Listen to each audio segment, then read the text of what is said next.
Hello दोस्तों, आज हम जानेंगे हमारा जो फ्रिज होता है, जो रेफ्रिजरेशन साइकिल होता है वो कैसे काम करता है, इसके बारे में हम जानेंगे। तो जैसे यहाँ पे सबसे पहले हम जानते हैं फ्रिज में जो होता है दो भाग होता है, एक इलेक्ट्रिक भाग होता है, एक मैकेनिकल भाग होता है। हम जानते हैं मैकेनिकल भाग के बारे में।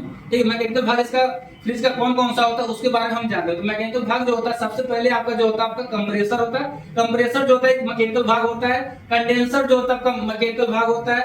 उसके बाद आपका आ जाता है फिल्टर। फिल्टर जो होता है आपका मैकेनिकल भाग होता है। उसके बाद आपका आ जाता है कैलोरीमेट्रिक ट्यूब आ जाता है, ये आपका जो होता है मैकेनिकल भाग होता है। और एक आपका ये ऑपरेटर होता है जो अंदर आपको जो ठंडा करता है, अंदर जो जाता है वो आपका जो होता है मैकेनिकल भाग आ जाता है। यानी आपका मैकेनिकल भाग जो होता है टोटल आपका 5 भाग होता है। ठीक है, अभी काम कैसे करता है ये ध्यान दीजिएगा। काम कैसे करता है, सबसे पहले आपका जो होता है ये कंप्रेसर। कंप्रेसर में जो होता है कंप्रेसर में आप ध्यान देखेंगे कि कंप्रेसर में जो होता है आपका 3 पाइप लगी होती है। 3 पाइप कौन कौन सी लगी होती है थोड़ा सा ध्यान दीजिएगा। कंप्रेसर में आपका जो होता है एक आप जो होता है सेक्शन लाइन होता है। ठीक, सेक्शन लाइन होता है और डिस्चार्ज लाइन होता है और आपका जो है चार्जिंग लाइन होता है। आपका सबसे पहले आपका जो होता है आपका ये रेफ्रिजरेशन साइकिल जो काम कैसे करता है, तो सबसे पहले आपका जो होता है आपका ये आपका डिस्चार्ज लाइन से आपका लो हाई प्रेशर हाई टेम्परेचर में आपका जो द्रव होता है वो आपका निकलता है। ठीक, सीधे जाता है आपका जो है कंडेंसर में। कंडेंसर से घूमते हुए सीधे आपका चला आता है सीधे आपका फिल्टर में।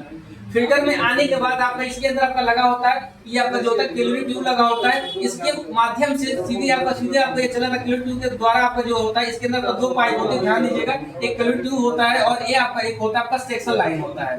ठीक, तो कैलोरी ट्यूब के माध्यम से सीधे चला जाता है आपका फ्रिज में जो होता है आपका जो है कि आपका द्रव पेपर जो भी आपका होता है उसके अंदर आपका छोड़ता है। छोड़ने के बाद जो होता है आपका जो लो टेम्परेचर और लो प्रेशर के माध्यम से सीधे आपका चला आता है ये जो है सेक्शन लाइन के आने के बाद जो होता है कंप्रेसर फिर आपका ये छोड़ देता है। तो यही प्रक्रिया आपका जो होता है बार बार आपका जो है होता रहता है। इसी को हम बोलते हैं रेफ्रिजरेशन साइकिल बोलते हैं।